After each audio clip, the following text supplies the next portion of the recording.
আসসালামু আলাইকুম এভরিওয়ান। মানবীবান গল্পের ৯ নম্বর পর্ব। তো বেশি কথা না কয়ে এক গল্প শুরু করা যাক। হ্যাঁ কিছু বলছিস? লে, আমি তাহলে এতক্ষণ খামোকে একাই বক বক করে গেলাম। যাকগে, তুই তো বললি তুই নাকি ওই মেয়েকে পছন্দ করিস না, উনি নাকি শুধু ঝগড়া করে। তাহলে একটু আগে এটা কি হলো? আরে ওটা কিছুই না, তুই যা ভাবছিস তেমন কিছুই হয়নি। একটু আগে যেটা হলো সেটা শুধুমাত্র একটা অ্যাক্সিডেন্ট, বুঝলি? এখন বেশি কথা না বলে চল। এমন অ্যাক্সিডেন্ট হলে তো ইচ্ছা করে প্রতিদিনই অ্যাক্সিডেন্ট করা যায়। হ্যাঁ রে ঈশান, এই মাত্র আমি যেটা দেখলাম তুইও কি সেটাই দেখলি? মনে তো হচ্ছে তাই, নয়তো কি আর এভাবে মাঝ রাস্তায় তোর সাথে বসে থাকতাম? আসলে হয়েছে কি, আজকে শুক্রবার, বিধায় ভার্সিটি অফ, তাই অনু আর ঈশান দেখা করতে এসেছিল, কিন্তু বৃষ্টি নামায় দুজনে ভিজে যাচ্ছিল, তাই দৌড়ে ছাউনির নিচে আসতে গেলে দেখলো আদ্র আর ইয়ানা একে অপরকে কিস করছে, আর একটু দূরে মেয়েরা ভা করে সেই দৃশ্য গিলছে, মানে দেখছে। ব্যাস, এটাই অনু আর ঈশানকে ফিট করার জন্য যথেষ্ট ছিল। ওরা আর সামনে না গিয়ে ওখানে মাঝ রাস্তায় বৃষ্টির মধ্যে গালে হাত দিয়ে বসে পড়লো, যেন ওরা দিনের বেলায় ভুল করে চাঁদ দেখে ফেলেছে। হ্যাঁ, আমরা আদ্র ভাইকে প্রেম করানোর কথা ভাবছিলাম, কিন্তু এখানে তো সোজা দেখি আদ্র ভাই অনেক ফাস্ট, একেবারে সোজা কিসে চলে গেল। শালা, আমি এতদিনে যেটা করতে পারলাম না আদ্র ভাই সেটাই এই কয়দিনে করে ফেললো। কেন রে, তোর বুঝি আফসোস হচ্ছে? তাহলে যা না তানিয়ার কাছে, ও তোকে অনেক কিছু দেবে। যাবই তো, তুই যদি না দিস তাহলে ওর কাছেই যাবই। আর আমি জানি শুধু একবার বললে ও একটা কেন 1000টা কিছু দেবে। কি খারাপ তুই, তোর সাথে কোনো কথাই নেই শালা চরিত্রহীন। এই বলে অনু রাগে উঠে চলে গেল। আরে আমি তো মজা করছিলাম, তুই এভাবে রাগ করিস না। দরকার হলে আমি তোকে ব্রাশ করার আগেও কিছু দেবো, তাও রাগ করিস না। এই অনু দাঁড়া, আরে দাঁড়া। ইয়ানা সেই কখন থেকে আয়নার সামনে দাঁড়িয়ে ও নিজের ঠোঁট দেখছে। এখানে আদ্র ওকে কিস করেছে, যদিও সেটা অ্যাক্সিডেন্টলি, তবুও কিস তো করেছে। এটা ভাবতে ইয়ানার কেমন যেন লাগছে। কিছু একটা মনে করে ইয়ানা দু হাত দিয়ে নিজের মুখটা ঢাকলো। কেন জানি হঠাৎ করে খুব তার লজ্জা লাগছে। ইস, এটার পর ওনার সামনে যাব কেমন করে? আমি তো লজ্জায় মরেই যাব। আজ প্রায় অনেকদিন পর মেহরাব আদ্রদের বাসায় এসেছে। কাজের চাপে তো তেমন আশাই হয় না, আর আদ্রও বাসায় তেমন থাকে না। সকালে বেরিয়ে যায় আর সেই রাত করে আসে, কারোর সাথে দেখাই হয় না।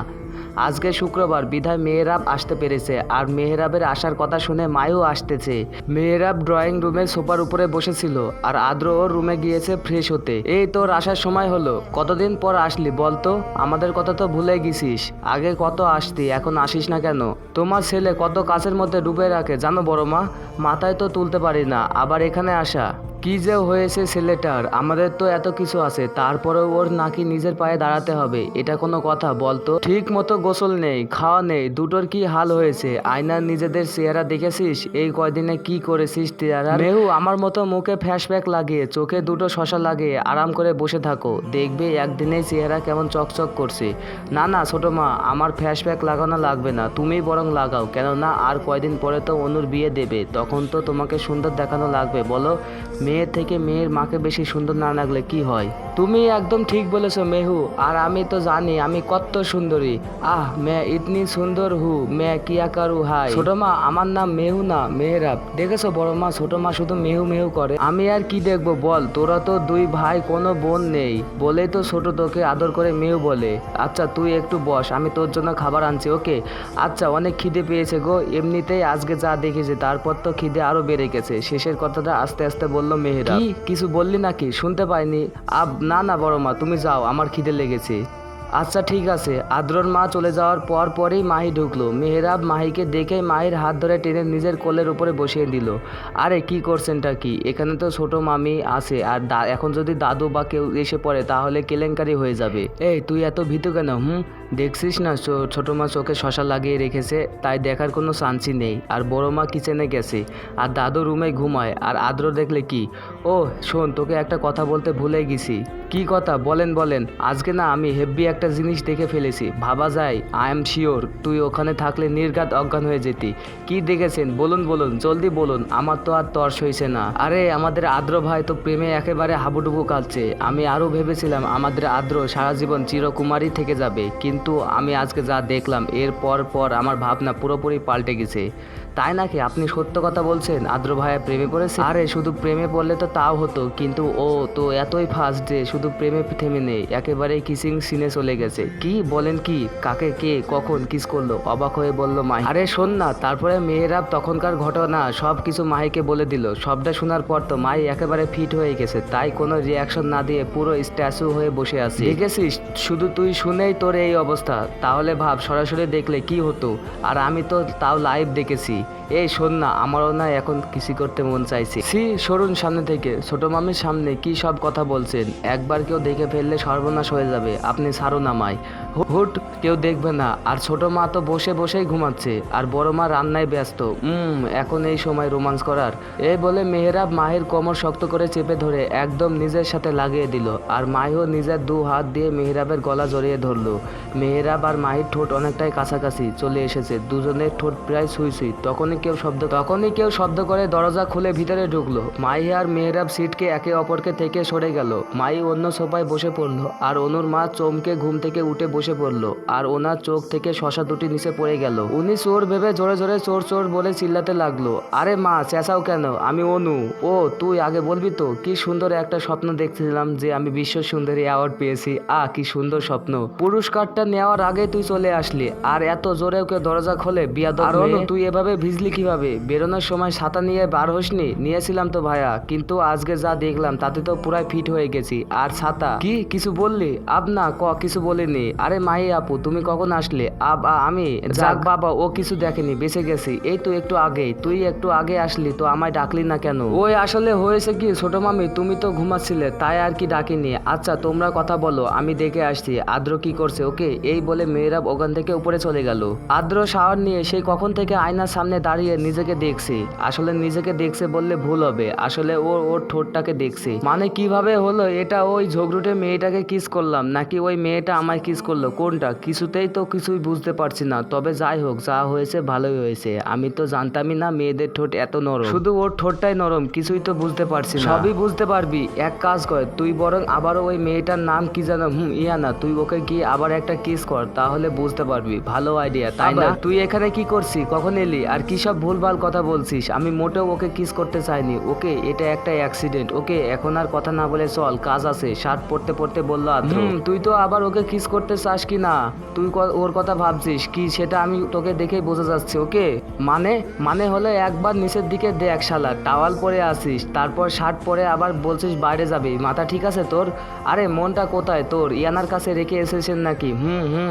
মেহেরাবের কথা শুনে আদ্র নিচের দিকে তাকিয়ে দেখলো ও সত্যি নিচে টাওয়াল পরে আছে। আসলে তখন ওসব ভাবতে ভাবতে প্যান্ট পরার কথা ভুলেই গেছিল। এই জন্য তো মেহেরাবের সামনে পেস্টিজ পাংচার হয়ে গেল। আরে আমি তো এমনই বলেছিলাম, তুই ভুলভাল কথা বলছিলি, তাই বললাম বাইরে যাব। আসলে আমি তো প্যান্ট পরতেই যাচ্ছিলাম। ও তাই বুঝি? আদ্র কিছু বলবে তখনই নিচে থেকে চেঁচামেচির আওয়াজ আসলো। কিরে, নিচে কি হয়েছে? এত কথা কিসের? চল তো গিয়ে দেখি কি হয়েছে। আর হ্যাঁ, তুই আবার ইয়ানার কথা ভাবতে ভাবতে প্যান্ট ছাড়াই চলে আসিস না।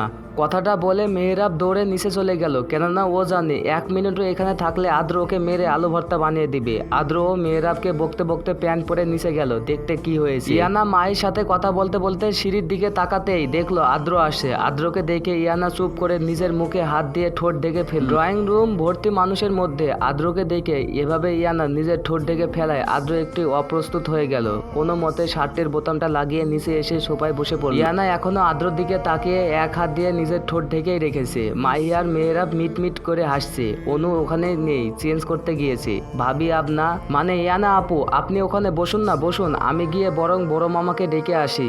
আচ্ছা ঠিক আছে। আরে তুমি আবার এসেছো, তোমাকে দেখে আমি ভীষণ খুশি হয়েছি। সত্যি কি মিষ্টি মেয়ে। ভালো আছেন আন্টি? বসা থেকে উঠে দাঁড়িয়ে বলল ইয়ানা। আরে বসো বসো, আমাকে দেখে তোমায় দাঁড়াতে হবে না। তুমি এমনি তো আর আমাদের বাসায় আসার মতো মেয়ে না, নিশ্চয়ই কাজের জন্য এসেছো।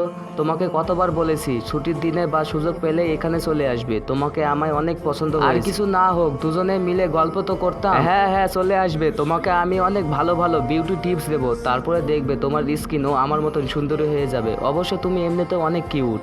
আদ্রর ছোট কাকির কথা ইয়ানা যেন কি বলবে খুঁজে পাচ্ছে না, তাই আমতা করে বলছে। তখনই আদ্রর মা বলল, আরে তুমি ওর কথায় কিছু মনে করো না, ও এমনই। আর ছোট, তুই এখনো এখানে বসে আসিস? মুখটা ধুয়ে এসে জলদি রান্নাঘরে আয়, কাজ আছে। সারাদিন শুধু রূপচর্চা আছে। আচ্ছা তোমরা বসো, আমি বরং যাই। ওকে, দেখলি ভাই বড় মাও কেমন ভাবি, মানে ইয়ানাকে পছন্দ করে ফেলেছে। এখন যদি শুনি যে তুইও ওকে পছন্দ করিস তাহলে তো নাচতে নাচতে তোদের বিয়ে দিয়ে দেবে। তোর বাজে কথা বন্ধ করবি। আর কি কখন থেকে ভাবি ভাবি করছিস? আমি কি তোকে একবারও বলেছি যে আমি ওকে পছন্দ করি? আর আজকে যেটা হলো সেটা নিতান্তই একটা অ্যাক্সিডেন্ট। ওকে, তাহলে বলছিস ইয়ানাকে তোর অপছন্দ? আমি মোটেও সেটা বলিনি। ওকে, মেয়েরাব আর আদ্র ফিস ফিস করতে দেখে ইয়ানা কান খাড়া করে থাকলো, যদি কিছু শোনা যায় সে আশায়। কিন্তু না, ওরা খুবই আস্তে আস্তে কথা বলছিল। আর এভাবে একা থাকতে ওদের সামনে বসতে অনেক অস্বস্তি হচ্ছিল। মাই থাকলেও তাও কথা ছিল, কিন্তু সে তো ওকে এখানে একা রেখে চলে গেছে। তাও গেছে তো গেছে, আসার কোনো খোঁজই নেই। মেহেরাব আর আদ্র কিছুক্ষণ ফিসফাস করে হঠাৎ মেহেরাব উঠে দাঁড়িয়ে বলল, গাইস তোমরা কথা বলো, আমি একটু আসছি। Enjoy bro. শেষের কথাটা আস্তে করে আদ্রর কানে মেহেরাব বলে চলে গেল। আসসালামু আলাইকুম এভরিওয়ান। আজকের পর্বটা এখানে। যদি পরের পর্ব লাগে অবশ্যই একটু কমেন্ট করে জানাবেন। আর আমি একটা ইন্টারেস্টিং গল্প বানিয়েছি, এই গল্পটা শেষে ওই গল্পটা শুরু করে দেব। আল্লাহ হাফেজ।